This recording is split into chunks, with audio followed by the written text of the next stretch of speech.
So hello everyone, we are back with another chapter that is respiration in plants. ठीक है, बहुत ही simple and easy chapter है। अब इसको हम क्विकली रिकॉल करेंगे ताकि आपका जो भी पढ़ाया सब कुछ एक फ्लैशबैक की तरह याद आ जाए। तो इस चैप्टर से भी 2 से 4 क्वेश्चन एक्सपेक्टेड है नीट में 26 में। और इसमें हम पहले रेस्पिरेशन का इंट्रोडक्शन, व्हाट इज रेस्पिरेशन क्या है, एरोबिक रेस्पिरेशन का है, एनएरोबिक रेस्पिरेशन का है, एम्फिबोलिक पाथवे एंड रेस्पिरेटरी क्वेश्चंस पढ़ेंगे हम इस चैप्टर में। ओके,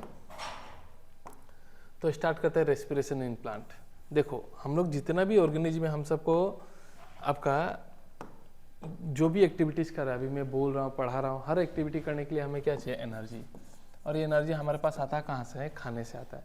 हम खाना खाते हैं तो हमें एनर्जी मिलता है। खाना खाने से एनर्जी कैसे मिलता है? क्योंकि खाने में जो कॉम्प्लेक्स कंपाउंड होता है वो टूटता है, उनके बीच में जो कार्बन कार्बन बॉन्ड होता है वो टूटता है, तो एनर्जी रिलीज होता है।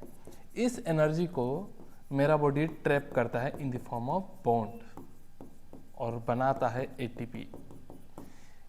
इस प्रकार से मेरे बॉडी को कोई भी एक्टिविटी करने के लिए एनर्जी मिलता है। एटीपी क्या है? Adenosine triphosphate. ठीक है, अभी मैं शॉर्टली जस्ट पढ़ा दे रहा हूँ कि ये रहा एडिनोसिन डाइफॉस्फेट। तो ये जो एनर्जी रिलीज हो ना कार्बन कार्बन बॉन्ड टूटने का वजह से, ऑक्सीडाइज होने का वजह से, इसी एनर्जी को मेरा बॉडी ये बॉन्ड के फॉर्म में ट्रैप करके एटीपी बना लेता है। तो हमेशा लिखते हैं ना एडीपी प्लस ये फॉस्फेट आके जुड़ गया तो बन जाएगा एटीपी। तो एटीपी में एनर्जी कहाँ है? तो ये रहा इस बॉन्ड में है। ठीक है, तो इस प्रकार से हमें एनर्जी मिलता है। और रेस्पिरेशन में जो भी कंपाउंड टूटता है उसे हम कह देते हैं respiratory substrate. So this is the basic introduction of respiration. So सब लिविंग ऑर्गेनिज्म को काम करने के लिए चाहिए होता है आपका एनर्जी। ये एनर्जी आता कहाँ से? तो खाना से। कहाँ से आता है? By oxidation of food. Food का ऑक्सीडेशन मतलब breaking of carbon carbon bond. तो क्या रिलीज होगा? एनर्जी रिलीज होगा, उसको मेरा बॉडी ट्रैप कर लेगा बॉन्ड की फॉर्म में और बना देगा एटीपी। ये रहा, ये कार्बन कार्बन बॉन्ड टूटेगा, एनर्जी रिलीज हुआ, ये बॉन्ड के फॉर्म में ट्रैप करके बना लिया एटीपी। ठीक है, और इसी एनर्जी को मेरा बॉडी यूटिलाइज करेगा। Now, oxidation of food material, that is breaking of carbon-carbon bond of complex food molecule within the cell, जिसकी वजह से एनर्जी रिलीज करेगा एटीपी सिंथेसिस के लिए। इसी को हम कहते हैं सेलुलर रेस्पिरेशन। तो ये ग्लूकोज टूटेगा ऑक्सीजन के प्रेजेंस में तो एनर्जी रिलीज होगा। नेक्स्ट, जो भी चीज़ टूटेगा, कंपाउंड यूटिलाइज होगा रेस्पिरेशन में, उसे हम कहते हैं रेस्पिरेटरी सबस्ट्रेट। मोस्ट कॉमन या फेवरेट रेस्पिरेटरी सबस्ट्रेट क्या है? Carbohydrate, that is glucose. Next है प्रोटीन, प्रोटीन मैक्सिमम, नेक्स्ट है फैट्स, फैट्स मैक्सिमम एनर्जी देता है। थर्ड में है प्रोटीन, एंड किसी किसी प्लांट में ऑर्गेनिक एसिड भी यूज होता है। ये जो बॉन्ड टूटने का प्रोसेस है, ट्रैप करने का प्रोसेस, ये एक स्टेप में नहीं होता, मल्टी स्टेप में होता है। क्यों? क्योंकि एक स्टेप में हुआ तो मेरा बॉडी उतना एनर्जी ट्रैप ही नहीं कर पाएगा। तो ये मल्टी स्टेप में होता है, स्लो होता है, एंजाइमेटिकली कंट्रोल प्रोसेस होता है रेस्पिरेशन। इस ओके, तो रेस्पिरेशन एक मल्टी स्टेप प्रोसेस है, स्लो एंजाइमेटिकली कंट्रोल प्रोसेस है। सिंगल स्टेप में हुआ तो most of the energy heat के फॉर्म में लॉस्ट हो जाएगा। ठीक है, अब नेक्स्ट सवाल है कि क्या प्लांट रेस्पिरेशन करता है? क्या उनके बीच गैसेस एक्सचेंज होता है? तो हाँ, होता है। जैसे हमारे लिए ब्रीदिंग करने के लिए स्पेशलाइज ऑर्गन है लंग्स। क्या प्लांट के पास लंग्स है? नहीं। फिर कैसे करते हैं? तो वो करते हैं थ्रू स्टोमाटा एंड लेंटिसेल्स की मदद से। स्टोमाटा जो लीफ में होता है एंड लेंटिसेल्स जो होता है वो आपका स्टेम में होगा, बार्क में। तो प्लांट रेस्पिरेशन करने के लिए आपका यूज करता है stomata and lenticels. Stomata leaf में एंड ये स्टेम में जो ओपनिंग होता है इसे हम कहते हैं लेंटिसेल्स। ठीक है, तो क्या प्लांट के पास कोई स्पेशलाइज ऑर्गन है?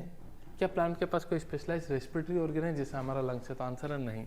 उसका कारण क्या है? हर प्लांट पार्ट अपना टेक केयर खुद ही कर लेता है। ठीक है, दूसरा चीज, सो हर प्लांट पार्ट अपना टेक केयर खुद ही कर लेता है गैसेस एक्सचेंज। तो गैसेस ट्रांसपोर्ट का जो नीड है बहुत ही लिमिटेड है। मान लो इस टाइम में यहाँ से लेंटिसेल से चला जाएगा, यहाँ से चला जाएगा, यहाँ से चला जाएगा, अपना टेक केयर खुद ही कर लेगा। तो आपका क्या बोलते हैं, स्पेशलाइज ऑर्गन का जरूरत नहीं है। अब मान लो मेरा यहाँ गैसेस एक्सचेंज का जरूरत है, तो क्या यहाँ से गैसेस, क्या यहाँ से ऑक्सीजन जाके CO2 निकलेगा? क्या नहीं। ऑक्सीजन मेरे लंग्स में जाएगा, लंग्स से ब्लड में होकर यहाँ जाएगा, मेरे पूरे बॉडी में जाएगा।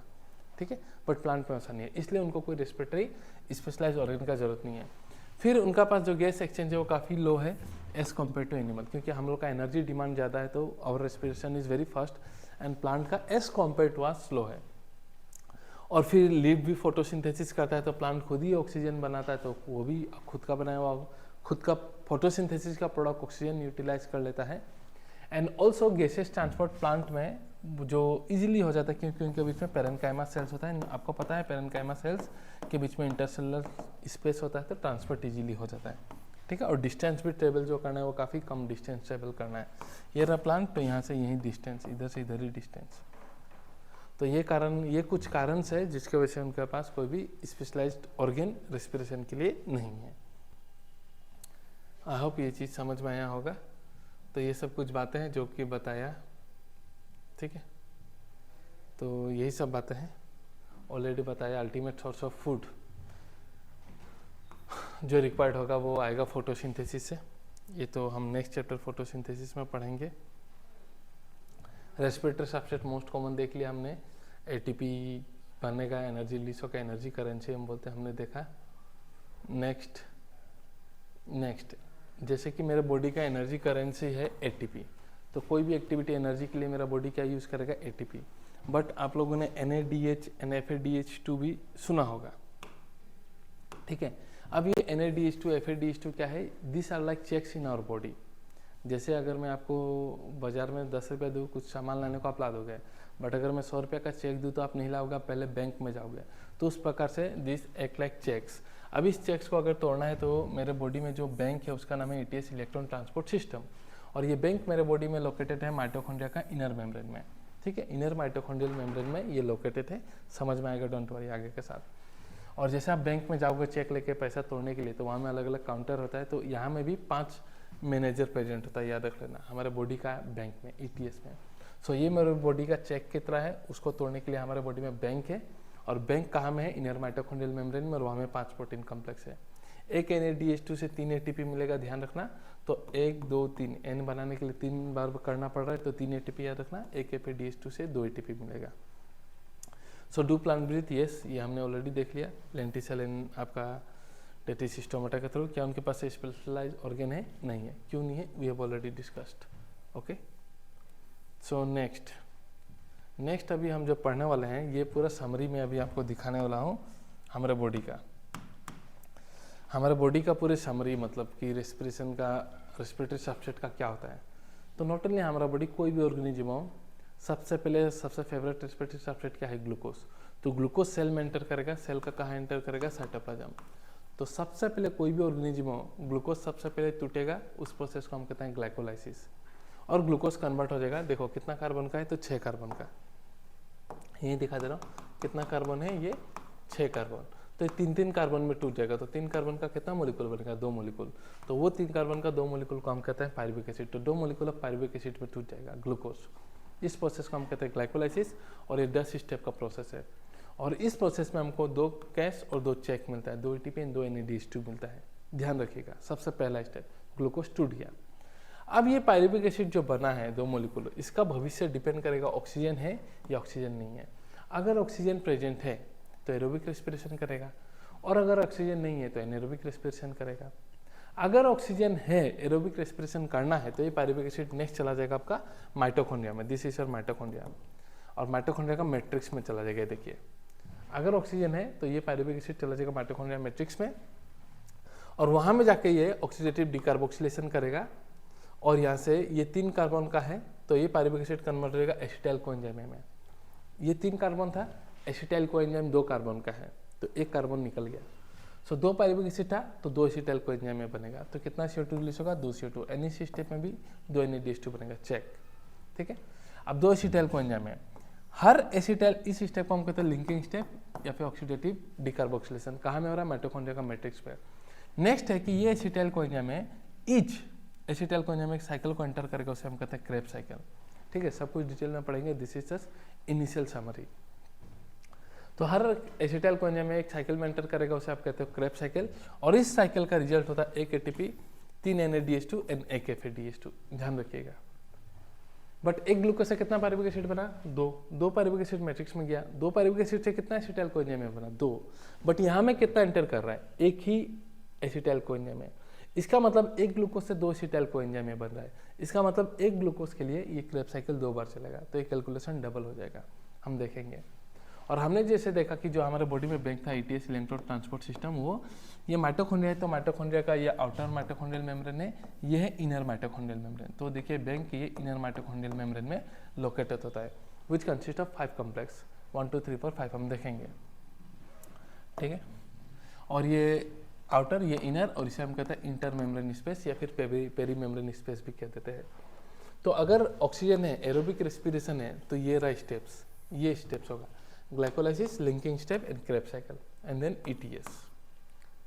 बट अगर मान लो किसी ऑर्गेनिज्म में ऑक्सीजन नहीं है, एनएरोबिक है वो, तो उस केस में क्या होगा, फर्मेंटेशन होगा। जैसे कि मान लो ईस्ट वेस्ट हो गया, तो उस केस में पायरुविक एसिड क्या हो जाएगा, कन्वर्ट हो जाएगा इनटू इथेनॉल, और उस स्टेप में ये जो दो NADH2 बना था ना, ये हमें वापस से ऑक्सीडाइज हो जाएगा, यूटिलाइज हो जाएगा। अभी ऐसा समझो, तो यहाँ से यहाँ तक क्या बना, 2 ATP और 2 NADH। तो NADH अगर यहाँ यूज हो गया तो बचा क्या, बस 2 ATP। तो इसका नेट गेन क्या होता है, 2 ATP।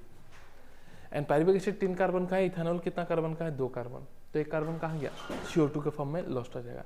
तो 2 पायरुविक एसिड से 2 इथेनॉल बनेगा, तो कितना CO2 लॉस्ट होगा, 2 CO2 लॉस्ट होगा। या फिर जैसे कि मान लो बैक्टीरिया का केस में कि ये पायरुविक एसिड 3 कार्बन का है, ये कन्वर्ट हो जाएगा लैक्टिक एसिड में। या फिर हमारे मसल्स में जब हम एक्सेसिव एक्सरसाइज करते हैं तो ये पायरुविक एसिड कन्वर्ट हो जाता है लैक्टिक एसिड में, जो भी 3 कार्बन का है। तो इसमें CO2 लॉस नहीं होगा, क्योंकि 3 कार्बन से 3 कार्बन में कन्वर्ट हो रहा है। ऑल्सो ये जो 2 NADH2 बना था वो वापस से यहाँ ऑक्सीडाइज हो जाएगा for 2 molecule of pyruvic acid. इसका मतलब यहाँ में भी नेट गेन बस बचेगा क्या, 2 ATP। So this is the summary of whole chapter कि अगर एरोबिक हुआ तो glycolysis, linking step, Krebs cycle and ETS। Anaerobic हुआ तो ग्लाइकोलाइसिस एंड देन फर्मेंटेशन हम पढ़ेंगे, अल्कोहलिक भी एंड लैक्टिक एसिड भी डिटेल में, डोंट वरी। नाउ अगर मैं पूछूं तो एरोबिक ये रहा एनएरोबिक, तो दोनों के लिए कॉमन प्रोसेस क्या है, ग्लाइकोलाइसिस। और ऑक्सीजन चाहिए कि नहीं चाहिए, पायरुविक एसिड बनने के बाद ही पता चल रहा है। So this process is independent of oxygen. तो नेक्स्ट अभी इसी को हम पढ़ेंगे, ग्लाइकोलाइसिस को।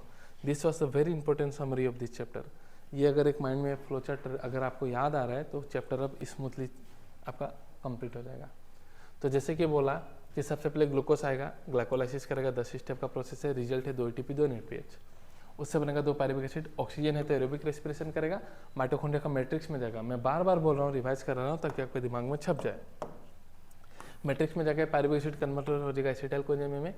इस स्टेप में हमारा बनेगा 2 NADH2, और इस प्रोसेस को हम कहते हैं लिंकिंग स्टेप या फिर ऑक्सीडेटिव डिकार्बोक्सिलेशन। फिर हर एसिटाइल कोएंजाइम में एंटर करेगा साइकिल में, आप उसे कहते हो क्रेब्स साइकिल। उसका रिजल्ट है, एक क्रेब्स साइकिल का रिजल्ट है 1 ATP 3 NADPH and NADH, DPH नहीं सॉरी, वो फोटोसिंथेसिस में आएगा, एंड 1 FADH2। ठीक है, और ऑक्सीजन नहीं है तो फर्मेंटेशन करेगा, अल्कोहलिक कर सकता है या फिर लैक्टिक एसिड कर सकता है। हम देखेंगे, डिस्कस करेंगे विद अलोंग विद एंजाइम्स। तो ये जस्ट दिखा के रखा है, आपका इक्वेशन दिखा के रखा है, नथिंग्स। नेक्स्ट अभी हम जो पढ़ेंगे वो पहला स्टेप पढ़ते हैं रेस्पिरेशन का, डेट इज ग्लाइकोलाइसिस। ग्लाइकोलाइसिस का हम EMP पाथवे भी कहते हैं, based on the name of the scientist. 3 scientist के ऊपर में, ये Embden, मेयरहोफ and Parnas, in scientist लोगों ने इसका डिस्कवरी किया था, तो इसलिए हम ग्लाइकोलाइसिस का दूसरा नाम EMP पाथवे भी कहते हैं। नाउ ग्लाइकोस मतलब तो ग्लूकोज शुगर, एंड लाइसिस मतलब स्प्लिटिंग, जैसे प्रोटियोलाइसिस प्रोटीन का ब्रेकडाउन, लिपोलाइसिस लिपिड का ब्रेकडाउन। तो ग्लूकोज का ब्रेकडाउन होगा तो आप क्या बोलोगे, ग्लाइकोलाइसिस। EMP पाथवे भी कहते हैं साइंटिस्ट के ऊपर में, एमडेन, मेयरहोफ एंड पार्नस। और ये हर लिविंग ऑर्गेनिज्म में ओकर होगा, पहला स्टेप ही है, रेस्पिरेशन का पहला स्टेप ही है, वो चाहे एरोबिक हो चाहे वो एनएरोबिक हो, यही पहला स्टेप है। सो इसलिए हम इसे यूनिवर्सल पाथवे भी कहते हैं, बिकॉज ये साइटोप्लाज्म में हर सेल का ओकर होगा, ऑल सेल, चाहे वो प्रोकैरियोट्स हो, यूकैरियोट्स हो, डजंट मैटर, एंड इट ओकर without the use of oxygen. तो ये एरोबिक में ऑर्गेनिज्म में भी ओकर हो सकता है, एनएरोबिक में भी हो सकता है। सो ये 10 स्टेप का प्रोसेस है, जो कि मैंने पहले ही बोला कि respiration is a multi step process. ठीक है, so glycolysis itself is a 10 step process. तो it is the first step in respiration, already बता दिया, चाहे एरोबिक हो या एनएरोबिक। फिर लोकेशन क्या है, साइटोप्लाज्म, चाहे प्रोकैरियोट्स हो या यूकैरियोट्स हो। ठीक है, और यहाँ में ग्लूकोज जो है 6 कार्बन है, 6 CO2 नहीं निकल गया, 6 कार्बन 3 कार्बन में टूट गया, तो कंप्लीटली ऑक्सीडाइज नहीं हुआ। तो हम बोलेंगे हमें ग्लूकोज पार्शियली ऑक्सीडाइज है। खूब सवाल पूछता है, कंप्लीटली नहीं, partially oxidized to 2 molecule of pyruvic acid, and it is independent of oxygen. And in anaerobes it is the only step in respiration, क्योंकि anaerobe में क्या है, उसके बाद फर्मेंटेशन होने लग जाता है। और अब हम चैप्टर का नाम है रेस्पिरेशन इन प्लांट, और ये तो दुनिया में सब में, हमारे बॉडी में भी होगा, सबके बॉडी में होगा। तो प्लांट के रेस्पेक्ट में क्या होता है, प्लांट में जो है वो खाना बनता है in the form of glucose, ध्यान रखिएगा, स्टोर होता है in the form of starch, but transport होता है in the form of sucrose, glucose की फॉर्म में ट्रांसपोर्ट नहीं होता, सुक्रोज की फॉर्म में होता है। तो प्लांट में अगर ग्लाइकोलाइसिस करना है तो सबसे पहले सुक्रोज को सुक्रेस एंजाइम या फिर इन्वर्टेज भी कहते हैं, उसको तोड़ना पड़ेगा, ग्लूकोज प्लस फ्रुक्टोज पर तोड़ना पड़ेगा, then this can enter in glycolysis process. Sucrose तो नहीं एंटर कर सकता, तो पहले सुक्रोज को तोड़ना पड़ेगा ग्लूकोज प्लस फ्रुक्टोज में with the help of enzyme sucrase या फिर इन्वर्टेज, क्योंकि sucrose is a disaccharide of glucose plus fructose. ठीक है, तो नेक्स्ट देखेंगे, ये देखने से कुछ नहीं होगा, आप हमेशा याद रखिएगा रेस्पिरेशन का जितना भी स्टेप्स है आपको लिख लिख के प्रैक्टिस करना है। यहाँ मैं क्लास में जब कराते हैं हम शॉर्टली में कराता हूँ, बाद में बच्चे लोग अपना फुल फॉर्म लिख लेते हैं, याद करवा देता हूँ, डोंट वरी। ठीक है, तो सबसे पहला स्टेप क्या होता है, ग्लूकोज जो है वो कन्वर्ट होता है, मतलब ग्लूकोज जो है वो फॉस्फोराइलेट होता है। ग्लूकोज कितना कार्बन का है, 6 कार्बन, तो 6 नंबर कार्बन में फॉस्फेट आके लगता है, वो लगवाता है हेक्सोकाइनेस एंजाइम। कहाँ से ये फॉस्फेट आके लगा 6 नंबर कार्बन में, तो एटीपी से आके लगा, तो एटीपी से एक फॉस्फेट आके लगा, तो वो एडीपी प्लस टूट चुका है, एडीपी में टूट चुका है। ठीक है, और ये फॉस्फेट आके 6 नंबर में कार्बन में लग गया, तो ग्लूकोज सबसे पहले फॉस्फोराइलेट होता है टू ग्लूकोज 6 फॉस्फेट, फिर वो आइसोमराइज होता है टू फ्रुक्टोज 6 फॉस्फेट, और हेक्सोकाइनेस को काम करने के लिए याद रखिएगा मैग्नीशियम चाहिए होता है ऐसे कोफैक्टर। नेक्स्ट फ्रुक्टोज 6 फॉस्फेट वापस से फॉस्फोराइलेट होता है, और ये फ्रुक्टोज में 6 कार्बन का है, 6 नंबर में फॉस्फेट था, अब 1 नंबर में भी फॉस्फेट आ जाएगा। ठीक है, तो वो कन्वर्ट हो जाएगा इनटू फ्रुक्टोज 1,6 बिस फॉस्फेट। कहाँ से ये भी फॉस्फेट आया, तो एटीपी से आया। याद रखना ग्लाइकोलाइसिस से हम बोल रहे हैं एनर्जी मिलता है, और अभी बोलोगे सर एनर्जी खर्चा हो रहा है, तो हाँ, पैसा कमाने के लिए पहले पैसा इन्वेस्टमेंट करना पड़ता है। तो इनिशियल जो स्टेज है वो है, हम कहते हैं एनर्जी कंज्यूमिंग स्टेज। ठीक है, एनर्जी हम पैसा इन्वेस्टमेंट कर रहे हैं ताकि बाद में हमें एनर्जी मिले, देखोगे आप, डोंट वरी। तो ग्लूकोज पहले फॉस्फोराइलेट हुआ, ग्लूकोज 6 फॉस्फेट, आइसोमराइज हुआ fructose 6 phosphate, and then fructose 1,6 bis phosphate. ये दोनों स्टेप में फॉस्फेट कहाँ से आया, एटीपी से आया, याद रखना 2 एटीपी यूटिलाइज हो चुका है। अब फ्रुक्टोज 1,6 फॉस्फेट 6 कार्बन का, सब तो 6 कार्बन का ही है, ये 2 जनरेट 3 कार्बन में, एक 3 कार्बन का बनेगा 3 फॉस्फोग्लिसर एल्डिहाइड, और एक है DHAP, that is di hydroxy acetone phosphate, which is inter convertible, DHAP इसमें कन्वर्ट हो जाएगा। अब ये 3 फॉस्फोग्लिसर एल्डिहाइड जो है ये आपका ऑक्सीडाइज होगा, ऑक्सीडाइज होने से रेडॉक्स इक्विवेलेंट जो किताब में वर्ड लिखा हुआ है वो रिलीज करेगा, that is H+ an electron.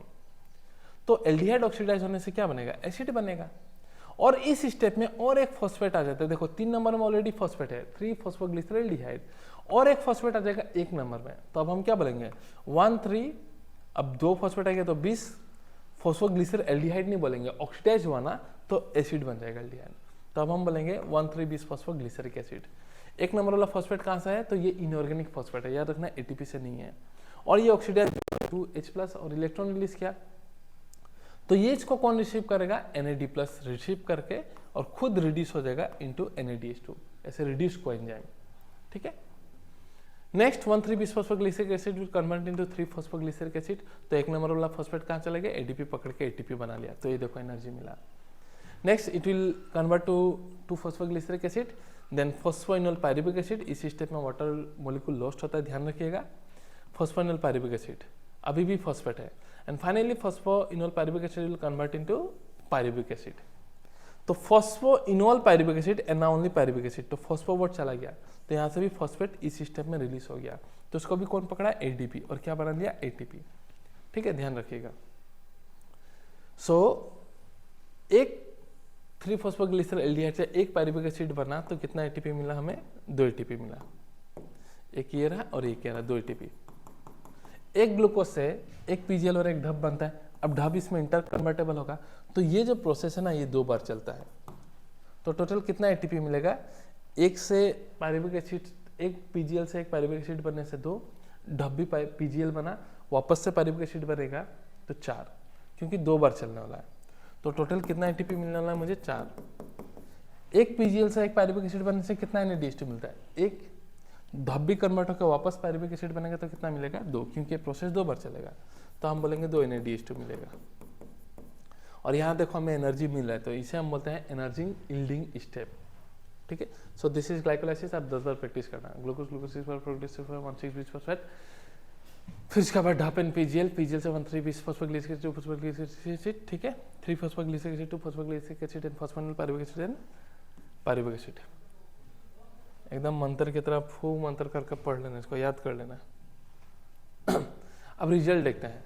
तो gain of ATP in glycolysis कहाँ कहाँ गेन हुआ, पहले कहाँ का लॉस्ट हुआ, एटीपी कहाँ कहाँ यूज हुआ, ग्लूकोज से ग्लूकोज 6 फॉस्फेट में 1 एटीपी, फ्रुक्टोज 6 फॉस्फेट से फ्रुक्टोज 1,6-20 फॉस्फेट में 1 एटीपी गया। जब पीजीएल से 1,3-20 फॉस्फोग्लिसरिक एसिड बन रहा था तो 2 बार हुआ तो 2 NADH2 बना वहाँ। 1,3-20 फॉस्फोग्लिसरिक एसिड से 3 फॉस्फोग्लिसरिक एसिड 2 बार चला तो 2 एटीपी, एंड पेप्ट से पायरुविक एसिड लास्ट स्टेप में 2 ATP.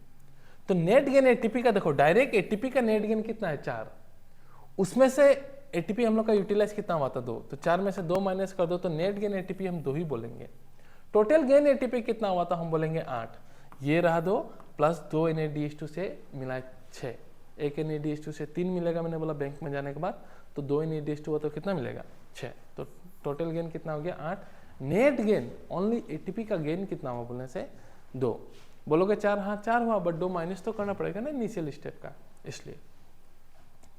So I hope this glycolysis is clear. तो ये कुछ समराइज है जो मैंने बता कर रखा था।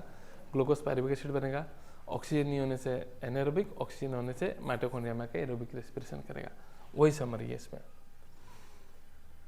फिर ये साइंटिस्ट लोग हैं उनका देख लीजिए थोड़ा, प्लांट में सुक्रोज से इन्वर्टेज का मदद से कन्वर्ट होगा, ये सब बात है, ये सब स्टेप है। हेक्सोकाइनेस कहानी है, जो 10 स्टेप का कहानी बताया वही सब कहानी है, नथिंग एल्स।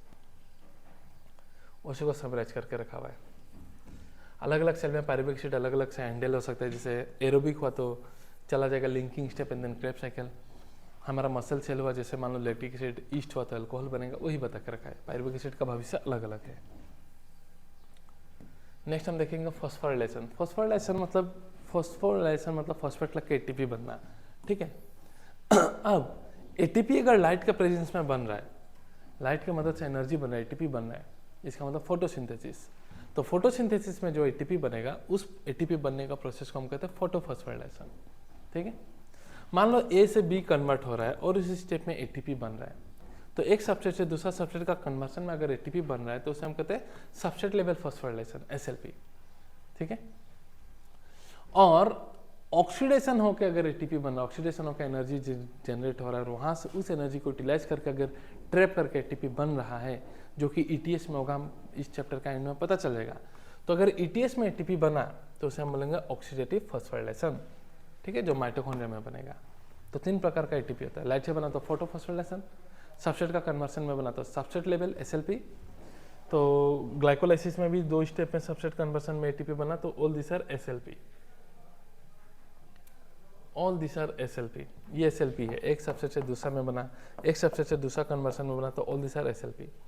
और माइटोकॉन्ड्रिया में जो बनेगा ETS में ऑक्सीडेशन का वजह से कैसे तो पता चलेगा, तो आप उसे बोलोगे ऑक्सीडेटिव फॉस्फोराइलेशन, ठीक है।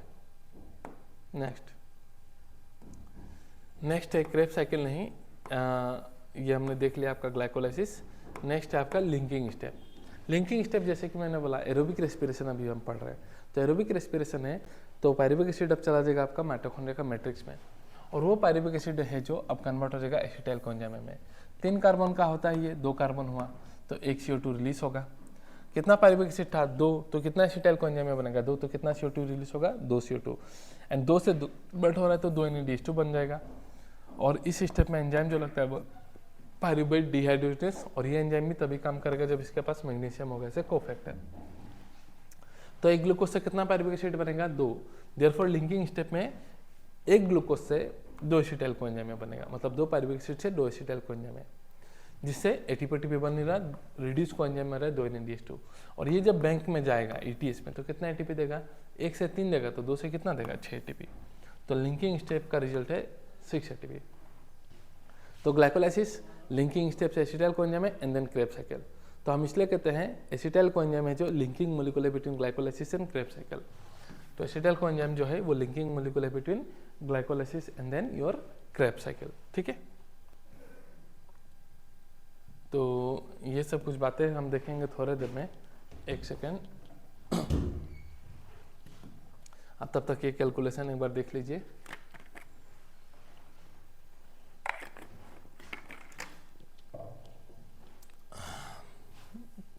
ओके, तो अभी मैं नेक्स्ट एरोबिक रेस्पिरेशन जो कहानी बता रहा था वही सब है।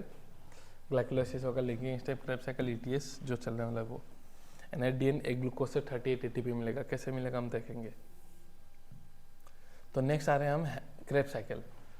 ठीक है, क्रेब्स साइकिल। क्रेब्स साइकिल नाम है बिकॉज इसको साइंटिस्ट ने दिया था, हेंस क्रेब नाम के साइंटिस्ट ने दिया था। इसे हम कहते हैं TCA cycle, try carboxylic acid cycle. क्यों? क्योंकि क्रेब्स साइकिल का पहला प्रोडक्ट है साइट्रिक एसिड, और साइट्रिक एसिड में 3 कार्बोक्सिलिक ग्रुप होता है, इसलिए हम इसे ट्राई कार्बोक्सिलिक एसिड साइकिल भी कहते हैं।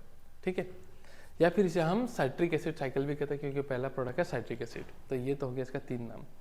तो सबसे पहला कहानी स्टेप क्या होगा कि हेंस क्रेब ने दिया, ये सब क्या कारण है ऑलरेडी बता दिया। तो सबसे पहले आपको पता है ग्लाइकोलाइसिस होगा। नंबर 1 ग्लूकोज से 2 ATP 2 NADPH बन रहा है। लिंकिंग स्टेप में 2 पायरुविक से 2 एसिटाइल कोएंजाइम में बना है, उसमें 2 NADH2 बनता है।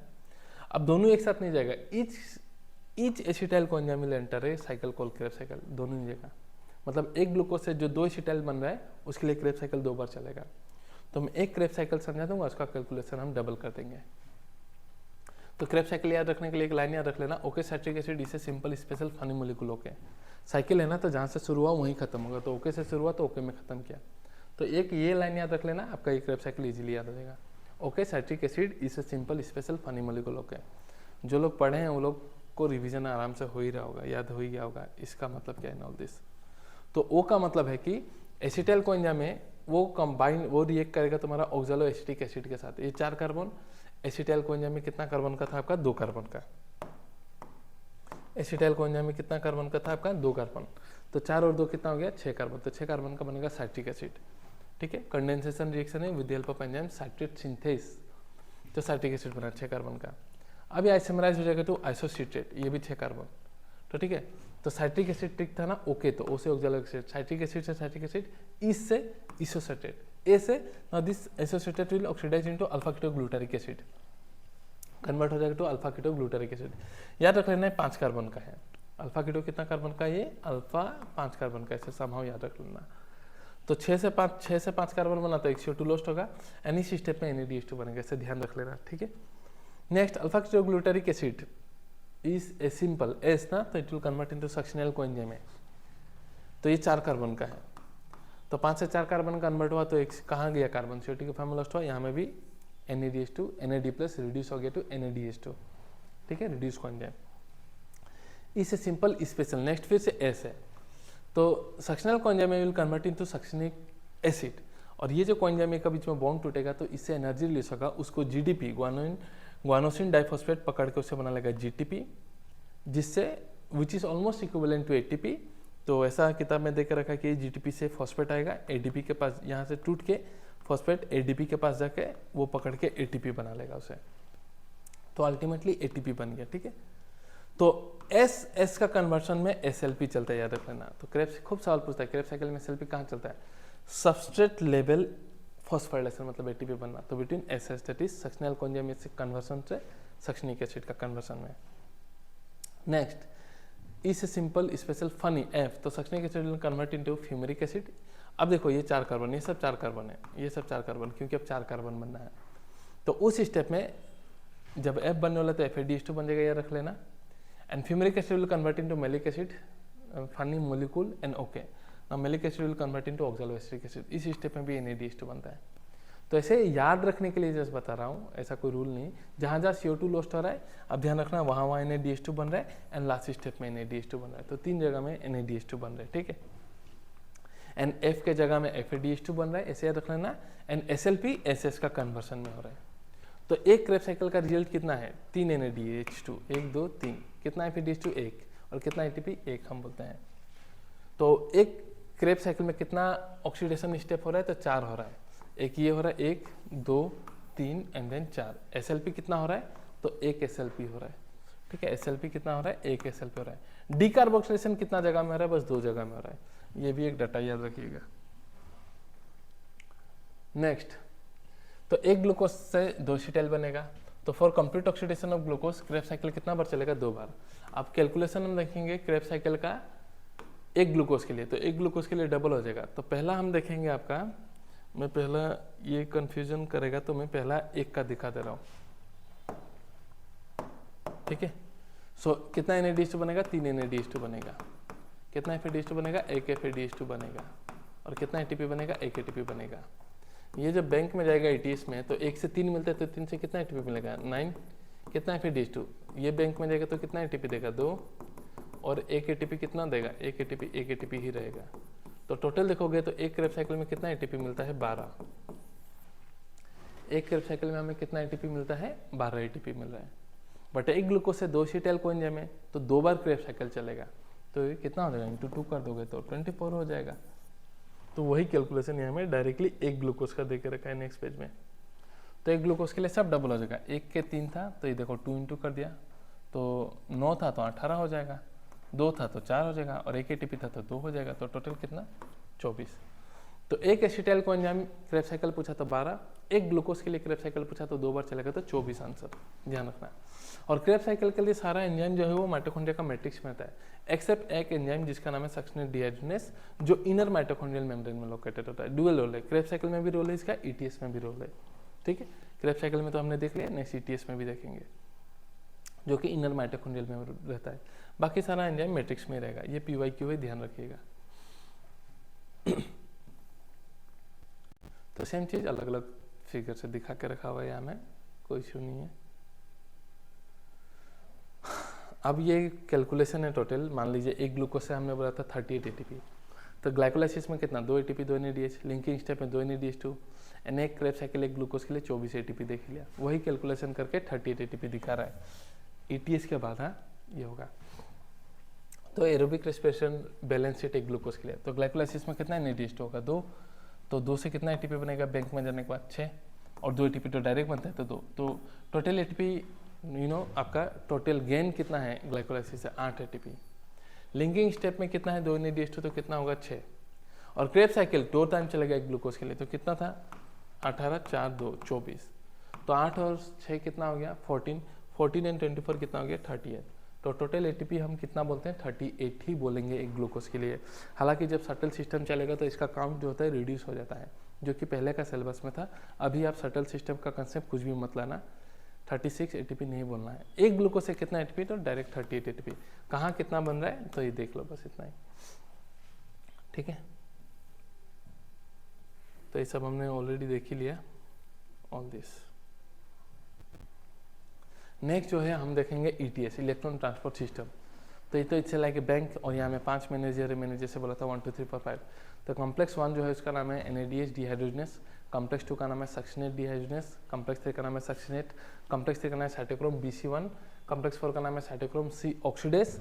साइटोक्रोम C ऑक्सीडेस में रहता है बोथ साइड कॉपर एंड बीच में साइटोक्रोम A3। A3 जो होता है सैंडविच होकर रहता है 2 कॉपर का बीच में। ठीक है, एंड कॉम्प्लेक्स 5 का नाम है ATP सिंथेस। ATP सिंथेस ये मान लो माइटोकॉन्ड्रिया का मेम्ब्रेन है। ठीक है, इनर माइटोकॉन्ड्रियल मेम्ब्रेन है ये, इनर माइटोकॉन्ड्रियल मेम्ब्रेन। तो वहाँ में 2 कॉम्प्लेक्स रहता है, एक तो रहेगा ये रहा F0 और एक रहेगा F1। तो ATP synthase consist of 2 part, F0 and F1। F0 जो है वो चैनल बनाएगा प्रोटॉन को मूव करने के लिए, एंड F1 के पास कैटालाइटिक एक्टिविटी होता है। तो जब H+ पास होगा F1 रोटेट करेगा, रोटेट करने से कुछ एनर्जी जनरेट होगा, उसी एनर्जी को ट्रैप करके मेरा बॉडी बॉन्ड की फॉर्म में ट्रैप करके ATP बनाएगा, हम देखेंगे अभी। ठीक है, तो F0 देखो कहाँ में, मेम्ब्रेन में प्रोटीन है, इंटीग्रल प्रोटीन। ये कैसा है, पेरिफेरल प्रोटीन। तो वही है, ATP synthase consist of F0 F1 particle. F0 कैसा प्रोटीन है, इंटीग्रल। कहाँ में मेम्ब्रेन है, इनर माइटोकॉन्ड्रियल मेम्ब्रेन में। क्या बनाता है, चैनल। कैसा डिफ्यूजन, फैसिलिटेट डिफ्यूजन करने के लिए, क्योंकि प्रोटीन फैसिलिटेट कर रहे हैं डिफ्यूजन के लिए। ठीक है, कहाँ से कहाँ डिफ्यूजन कराएगा, तो आपका मैट्रिक्स से इनर माइटोकॉन्ड्रियल मेम्ब्रेन से मैट्रिक्स में कराएगा और ग्रेडियंट को तोड़ेगा। इस ग्रेडियंट का टूटने का वजह से वहाँ में कॉन्फ़िगरेशन चेंज होगा F1 में, जिसका उसका कैटालाइटिक एक्टिविटी एक्टिवेट हो जाएगा एंड ATP सिंथेसिस हो जाएगा। देखेंगे इसको, ये तो जस्ट मैं इंट्रोडक्शन ही बताया, दिखाऊंगा, don't worry. F0 F1 actual में कैसे हम पढ़ते हैं हाई लेवल में, वो भी हम देखेंगे मास्टर्स में। अब ATP बनने के लिए क्या चाहिए हमें, ठीक है। इससे पहले मैं यहाँ में एक समरी, जस्ट एक रफ समरी दे देता हूँ आपको। तो देखिए, ये मान लीजिए आउटर माइटोकॉन्ड्रियल मेम्ब्रेन है, ये इनर माइटोकॉन्ड्रियल मेम्ब्रेन को मैं जूम कर दिया। सो this is outer mitochondrial membrane, this is your inner mitochondrial membrane, और ये है मैट्रिक्स।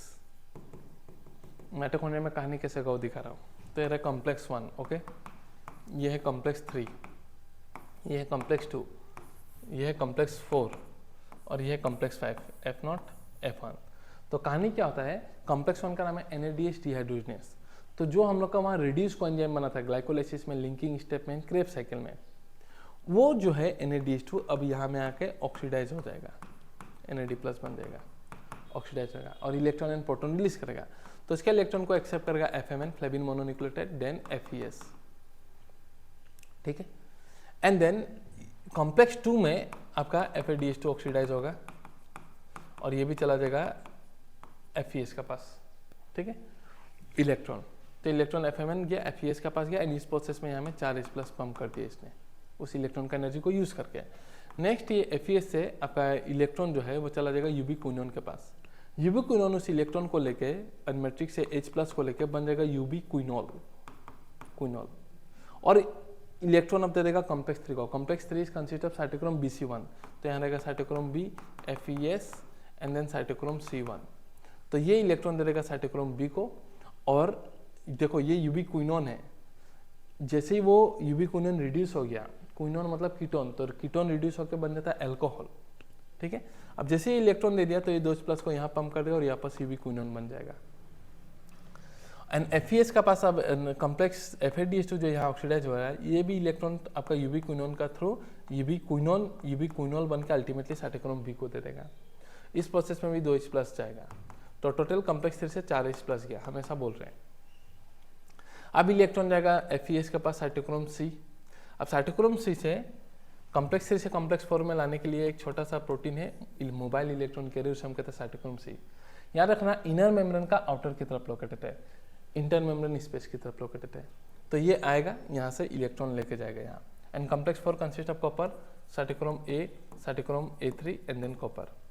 तो साइटोक्रोम से इलेक्ट्रॉन लेके आएगा यहाँ और ये फाइनली इलेक्ट्रॉन ऑक्सीजन लेगा, ऑक्सीजन लेके इस इलेक्ट्रॉन को इलेक्ट्रॉन और प्रोटॉन को लेके ये बन जाएगा वाटर। तो फाइनली मेरे बॉडी में एरोबिक रेस्पिरेशन में ऑक्सीजन का काम है कि NADH2 FADH2 से इलेक्ट्रॉन को लेना और प्रोटॉन को लेके वाटर बन जाना, मेटाबॉलिक वाटर बन जाना। इस प्रोसेस में भी यहाँ 2H+ पंप होगा। तो पूरा EDS का कंसेप्ट यही है कि जब हमने खाना खाया तो वहाँ से एनर्जी निकला, इलेक्ट्रॉन्स निकला, उसको हाई एनर्जी इलेक्ट्रॉन्स को ट्रैप करके रिड्यूस कोएंजाइम बनाया। अब इसको यहाँ ऑक्सीडाइज किया जा रहा है। ऑक्सीडाइज इसलिए किया जा रहा है ताकि एक ग्रेडियंट बने between inter membrane space and matrix. अब एक ग्रेडियंट बना तो ग्रेडियंट टूटेगा, हाई से यहाँ में H+ का कंसंट्रेशन काफ़ी ज़्यादा, यहाँ में कम है, तो हाई से लो में जब ग्रेडियंट टूटेगा तो चैनल बनाएगा F0 और ग्रेडियंट टूटने के बाद से कैटालिटिक एक्टिविटी रोल होगा, कॉन्फ़िगरेशन चेंज होगा F1 में। तो F1 में जब चेंज होगा तो ATP बनना स्टार्ट होगा। तो ध्यान रखना न्यू एनसीटी का सबसे 4H+ जाने से एक ATP बनेगा, तो ATP प्लस फॉस्फेट, तो ये जाके बनाएगा ATP। तो 4H+ गया तो इतना सफिशिएंट रोटेट होकर एनर्जी क्रिएट करेगा कि उसको ट्रैप करके ये फॉस्फेट ट्रैप करके ATP बना लेगा। So this is the concept of whole ETS। I hope बहुत ही क्विकली रिवाइज करा रहा हूँ, ये आपको रिवीजन हो गया होगा, ठीक है। तो पूरा कंसेप्ट क्या है कि जो पहले रिड्यूसिंग पावर है NADH2 FADH2 वो प्रोड्यूस हो रहा है, ETS में अब इनका ऑक्सीडेशन होने वाला है ताकि वो एनर्जी रिलीज करे। उस एनर्जी को रिलीज करके ग्रेडियंट बनाया जाएगा, किसके बीच में, मैट्रिक्स एंड इंटरमेम्ब्रेन स्पेस के बीच में। अब वो जब ग्रेडियंट टूटेगा F0 F1 के थ्रू तो ATP बन जाने वाला है। तो ATP बनाने के लिए हमें क्या क्या चाहिए, इनर माइटोकॉन्ड्रियल एक मेम्ब्रेन चाहिए, वो मेम्ब्रेन क्या, inner mitochondrial membrane. Proton gradient बनाने के लिए प्रोटॉन पंप चाहिए, कॉम्प्लेक्स 3 1 3 4। ग्रेडियंट चाहिए किसके बीच में, inter membrane space and matrix. And तोड़ने के लिए कौन चाहिए, ATP synthase F0 and F1 particle. इसमें हमारा बहुत सारे इलेक्ट्रॉन कैरियर है जो मूव कर करके कैरी कर रहा है, कोई कोई सेम जगह में ही है, तो कुछ कुछ मोबाइल इलेक्ट्रॉन कैरियर है, कौन है, यूबिक्विनोन, ठीक है। फिर साइटोक्रोम C है, स्मॉल प्रोटीन है, किस तरफ है, आउटर की तरफ है इनर माइटोकॉन्ड्रियल मेम्ब्रेन का। कहाँ से कहाँ लेके जाएगा, 3 से कॉम्प्लेक्स 4 के पास लेके जाएगा। कुछ इलेक्ट्रॉन कैरियर हमने देखा, FMN देखा, फ्लेविन मोनोन्यूक्लियोटाइड एंड FEX देखा, that is iron sulphur protein, ठीक है। ये कैलकुलेशन अभी छोड़ देते हैं, पुराना का कैलकुलेशन नहीं है। ये जो कैलकुलेशन देखा यही ध्यान रखिएगा आप, और ये जो बताया मैंने वही है, ठीक है। FMN FES cytochrome FES cytochrome FES आया, यहाँ से इलेक्ट्रॉन आया 1 से 3 के पास आया, 3 से साइटोक्रोम 4 के पास ले गया, फाइनली ऑक्सीजन रिसीव करके मेटाबॉलिक वाटर बना लिया। तो finally electron and proton acceptor कौन है, तो आपका ऑक्सीजन है। और ये जब ग्रेडियंट टूटा तो ATP बना। तो एक ATP बनने के लिए 4H+ पास होना चाहिए इंटरमेम्ब्रेन स्पेस से मैट्रिक्स के पास। और जब यहाँ प्रोटॉन का ग्रेडियंट बन चुका है, प्रोटॉन का बहुत ज़्यादा कंसंट्रेशन हो गया, यहाँ में लो हो चुका है, उस समय इलेक्ट्रोकेमिकल ग्रेडियंट बन चुका है which will lead to force known as proton motive force, और इस ग्रेडियंट को हम कहते हैं प्रोटॉन ग्रेडियंट। ठीक है, तो एक्चुअल में आप जब मास्टर्स करोगे, एमबीबीएस में तो नहीं, मास्टर्स में आपको ये सारा स्ट्रक्चर F0 एंड F1 का इस प्रकार से डिटेल में पढ़ना पड़ता है। तो यहाँ से जाएगा तो ये रोटेट करना स्टार्ट करता है, the F1 it is like this. ठीक है, और ये एनसीईआरटी का फिगर है जो अभी मैंने पढ़ाया, एनसीईआरटी में ऐसा है, इसी को मैंने ऐसा करके पढ़ा दिया। ठीक है, ओके, सेम कॉम्प्लेक्स का नाम है एंड ऑल दिस, कहाँ से क्या कहानी होगा वही सब हमने देखा।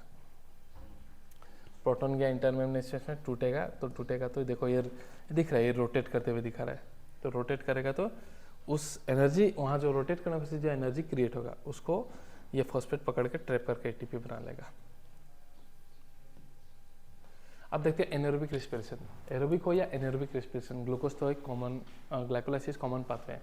तो सबसे पहले ग्लाइकोलाइसिस होगा, ग्लूकोज टूटेगा 2 पायरुविक एसिड में और 2 ATP 2 NADH2 बनेगा।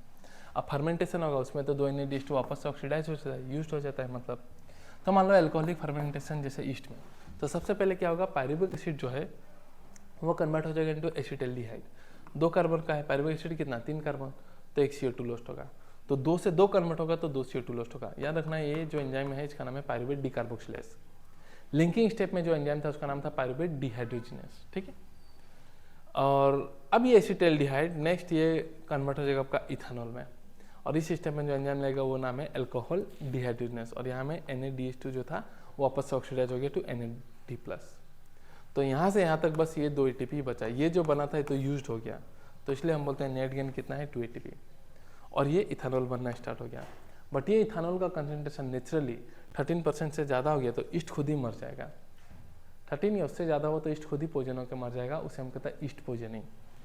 तो नेचुरली अल्कोहल कंसंट्रेशन इतना ही बनेगा। आपको बहुत ज़्यादा कंसंट्रेशन का अल्कोहल चाहिए तो आपको प्रोसेस के थ्रू गुजरना पड़ता है, उसे हम कहते हैं डिस्टिलेशन प्रोसेस, जो कि आप माइक्रोब्स में पढ़ोगे 12th में।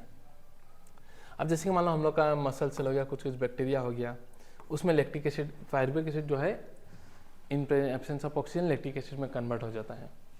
तो 2 पायरुविक एसिड 2 लैक्टिक एसिड में कन्वर्ट होगा, 3 ही कार्बन का है, तो यहाँ कोई CO2 लॉस नहीं होगा, 2 NADH2 वापस से ऑक्सीडाइज हो गया, तो यहाँ में भी बचा बस क्या 2 ATP। तो नेट गेन कितना है 2 ATP है एनारोबिक रेस्पिरेशन में।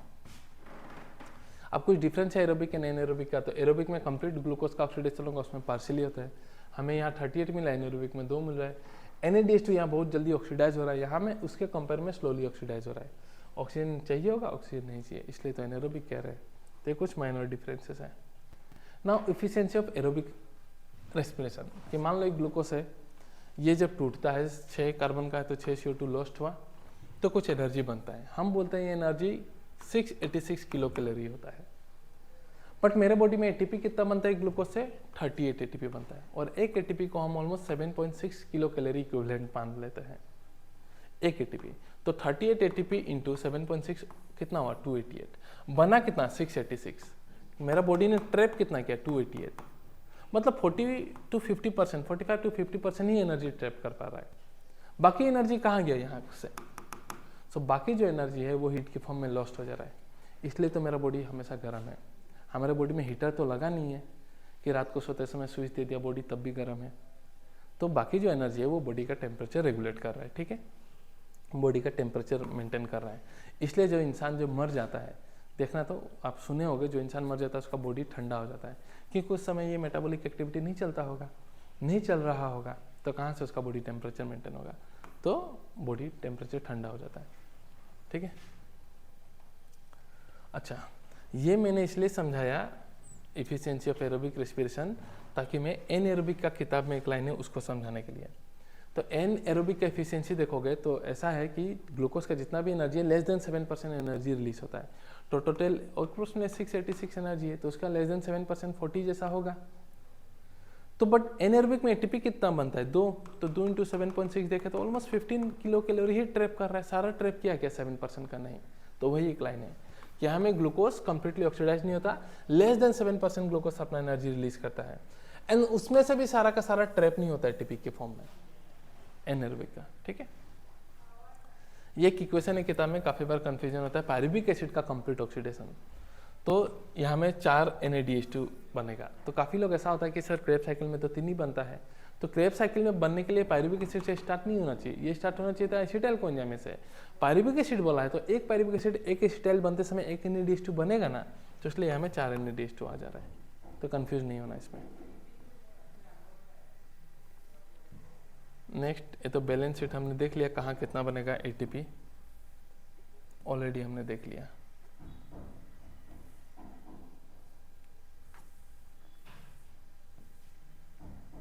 नेक्स्ट हम देखेंगे रेस्पिरेटरी पाथवे। तो हमारे बॉडी में जो रेस्पिरेटरी पाथवे है वो होता है, हम बोलते हैं वो कैटाबोलिक नहीं है, एनाबोलिक नहीं है, हम बोलते हैं एम्फीबोलिक है, दोनों होता है। जैसे मान लो मेरे बॉडी में भी एनर्जी का रिक्वायरमेंट है, तो मेरे बॉडी में खाना टूटना स्टार्ट होगा। मान लो एक्सेस खाना खा चुका है, स्टोरेज का जरूरत है, तो अलग अलग कंपाउंड मिलकर जुड़ के वापस से बनना भी शुरू हो जाएगा। अभी हम देखेंगे, जैसे कि मान लो एक कार्बोहाइड्रेट है, तो एनर्जी का जरूरत है तो कार्बोहाइड्रेट टूटेगा, मतलब ग्लूकोज टूटेगा, ग्लाइकोलाइसिस करेगा glucose fructose and dihydroxy acetyl phosphate pyruvic acid acetyl coenzyme Krebs cycle, ये टूटना स्टार्ट होगा। फैट से जब कार्बोहाइड्रेट कम होगा तो fats fatty acid and glycerol में टूटेगा। फैटी एसिड जो है वो एसिटाइल कोएंजाइम में कन्वर्ट होगा एंड ग्लिसरॉल कन्वर्ट होगा डैप में, डाइहाइड्रोक्सी एसिटाइल फॉस्फेट। वो भी कम होगा तो फाइनली प्रोटीन एमाइनो एसिड में टूटेगा एंड एमाइनो एसिड कन्वर्ट होने लगेगा पायरुविक एसिड में, क्रेब साइकिल में भी एंटर कर सकते हैं। ठीक है, अल्फा कीटोग्लूटारिक एसिड की फॉर्म में, याद रख लेना ये चीज। ठीक है, तो कैटाबोलिज्म हो रहा है।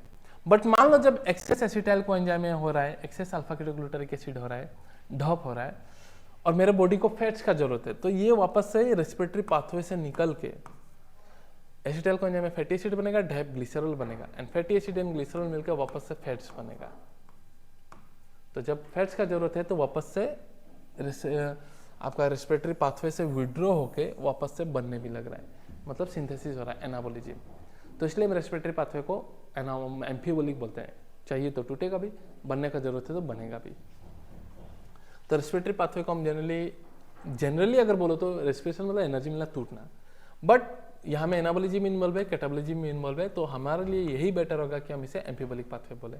फैटी एसिड टूटेगा एसिटाइल कोएंजाइम में before entering the respiratory pathway, but जब ऑर्गेनिज्म को चाहिए होगा फैटी एसिड तो एसिटाइल कोएंजाइम में विड्रॉ होकर वापस से बना लेगा fatty acid. Similarly breakdown and synthesis of protein भी रेस्पिरेटरी इंटरमीडिएट इन्वॉल्व होगा जब चाहिए होगा, और वापस से वो चाहिए होगा तो वापस से यहाँ से विड्रॉ हो जाएगा। तो हम जो बोलते हैं एक ग्लूकोज से हमें कितना एटीपी मिलता है, ये तो एम्फीबोलिक पाथवे हो गया 38। तो 38 एटीपी मेरे बॉडी से कब मिलेगा, जब मेरा बॉडी में रेस्पिरेटरी पाथवे ये चलेगा कि ग्लूकोज ग्लाइकोलाइसिस करेगा, ग्लाइकोलाइसिस के बाद लिंकिंग स्टेप करेगा एंड उसके बाद क्रेब साइकिल करेगा, देन ETS। तो ही मेरे बॉडी में हमको बोलेंगे हम 38 एटीपी मिलेगा, फिक्स अमाउंट ऑफ एनर्जी मिलेगा। एक ग्लूकोज से कितना एटीपी मिलता है, 38। तो हम लोग का जो कैलकुलेशन है वो थियोरेटिकल होता है, थियोरेटिकली हम कैलकुलेट करते हैं, क्योंकि मेरे बॉडी में ये रेस्पिरेटरी पाथवे फिक्स्ड है ही नहीं। तो क्या मेरा body fix amount of cell, मेरा क्या cell fix amount of energy हमेशा 30 एटीपी बनाएगा? आंसर है नो। क्यों? क्योंकि ये पाथवे हमेशा चलेगा नहीं। इस पाथवे में ये भी एंटर मार सकता है, ये भी एंटर मार सकता है, ये भी एंटर मार सकता है, या ये निकल सकता है, ये भी निकल सकता है। ये कारण है। फिक्स्ड होने के लिए क्या होना पड़ेगा, सिर्फ ये पाथवे चलना पड़ेगा, सिर्फ ग्लूकोज यूज होना पड़ेगा, और एक के बाद दूसरा स्टेप सिक्वेंशियली चलना पड़ेगा।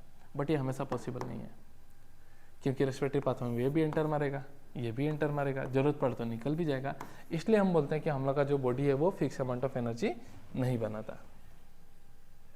तो क्या हम लोग का body fix amount of energy बनाता है? नहीं, क्योंकि फिक्स अमाउंट ऑफ एनर्जी बनाने के लिए सिक्वेंशियली एंड ऑर्डरली चलना पड़ेगा।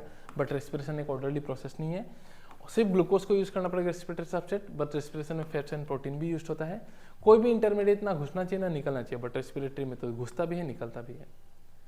नेक्स्ट, क्या प्योर फैट्स और प्रोटीन मेरे बॉडी में रेस्पिरेटरी सब्सट्रेट की तरह यूज हो सकता है? तो नहीं हो सकता, क्योंकि फैट्स को अगर रेस्पिरेटरी सब्सट्रेट की तरह यूज होना है तो इसको टूटना पड़ेगा, प्रोटीन को यूज होना है तो उसको टूटना पड़ेगा एमाइनो एसिड में। ठीक है,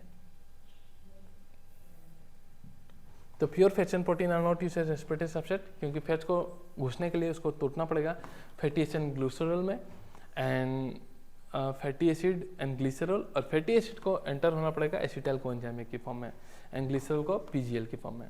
और जब मेरे बॉडी को जरूरत होगा फैट्स का तो acetyl coenzyme and PGL withdraw हो जाएगा और बनाएगा एसिटाइल कोएंजाइम आपका फैटी एसिड, PGL बनाएगा ग्लिसरॉल और वापस से बना लेंगे फैट्स, मतलब एनाबोलिज्म। और जब एनर्जी का जरूरत है तो कैटाबोलिज्म। तो इसलिए हम एम्फीबोलिक पाथवे कह रहे हैं।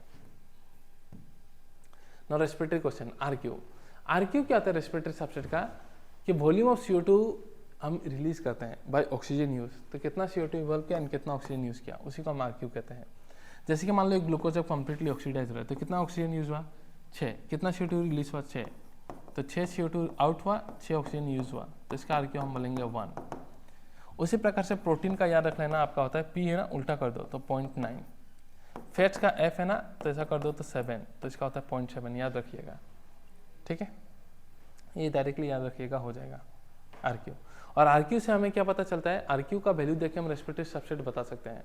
ये फायदा है कि मान लो किसी का आरक्यू 0.9 है तो हम बोल सकते हैं अच्छा प्रोटीन यूटिलाइज हो रहा है, 0.7 है तो हम बोलेंगे अच्छा आपका फैट्स है, 1 है तो डेट मीन्स ग्लूकोज यूज हो रहा है, ठीक है। सो आरक्यू का सिग्निफिकेंस यही है। ओके, आई होप इसके बाद तो और कुछ है नहीं, एवरीथिंग इज डन। तो ये RQ CO2 evolve release by oxygen use, carbohydrate का 1 है, प्रोटीन का 0.9 है, फैट्स का 0.7 है। एक ट्राइपालमिटिन का इक्वेशन है फैट्स का, याद रख लीजिएगा, ठीक है। 145 ऑक्सीजन यूज हो रहा है एंड 102 CO2 रिलीज हो रहा है, इसलिए इसका 0.7 आया। आरक्यू ऑफ एनारोबिक रेस्पिरेशन आपका होता है इन्फानाइट, क्योंकि कितना CO2 रिलीज हुआ 2, कितना ऑक्सीजन, एनारोबिक है तो 0, तो एनीथिंग बाय 0 इज इन्फानाइट, तो इसका इन्फानाइट होता है। तो आई होप ये चैप्टर बहुत बढ़िया से आपका पढ़े हो तो बहुत अच्छा से रिवाइज हो गया होगा। नेक्स्ट चैप्टर के साथ हम बहुत जल्द मिलेंगे, आप तब तक पढ़ते रहिए, रिवीजन करते रहिए, and all the best for your exam.